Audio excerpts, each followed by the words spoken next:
Chelsea said, I love when you talk about your journey with anger. I'm really terrified of anger and kind of have a no anger allowed policy.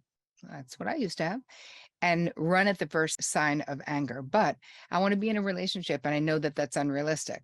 Can you touch on how you became tolerant of some natural anger? Is it really just being able to distinguish circumstantial anger from a true personality trait disorder? Is there anyone else here who struggles with their own anger or someone else's anger? Because I feel like, Chelsea, it can't just be us who were either raised in, I know you were raised in a more angry environment, and I was raised in an environment where anger was not allowed. So either one of those scenarios can make you just be terrified of your own anger or not want it at all. I think that I had to get in touch with my own anger and allow myself to be angry. And that took a lot of work in therapy, and I still do not have a high tolerance for angry people. Like, I still don't have a lot of just naturally angry people close to me. No, none in my VIP section who would actually have access to me. Nah. So my husband, he could get mad sometimes, almost never at me. If he's got an issue with me, he'll talk about it, but he wouldn't explode in anger. And I got to say, honestly, Chelsea, I can't be around people who do explode in anger. Like, if you have a capacity to do that, it's likely that you're probably not going to be close to me, because it is way too triggering still for me. It's not my thing, because I'm with people who have words. Use them. When you know how to have hard conversations, you don't need to explode in anger, because you're tending to your anger as things come up.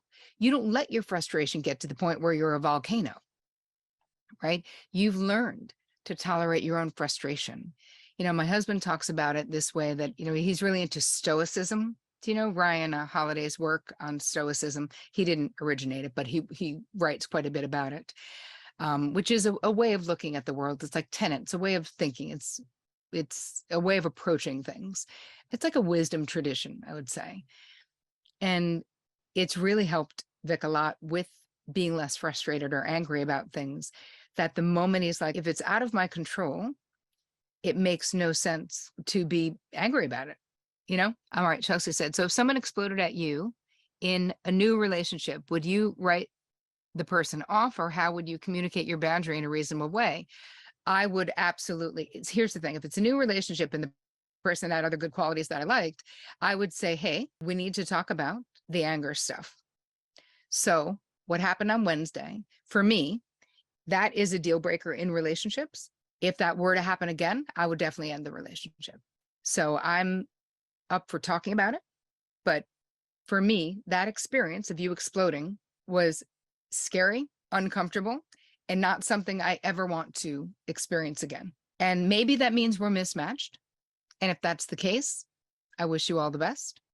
But I figured I liked you enough to at least have a conversation about it. Exactly, Chelsea. She said, okay, that's fair. Speak the truth with kindness. Yes, because it's also good for you to speak the truth with kindness. Make sense? Because we learn how to do it.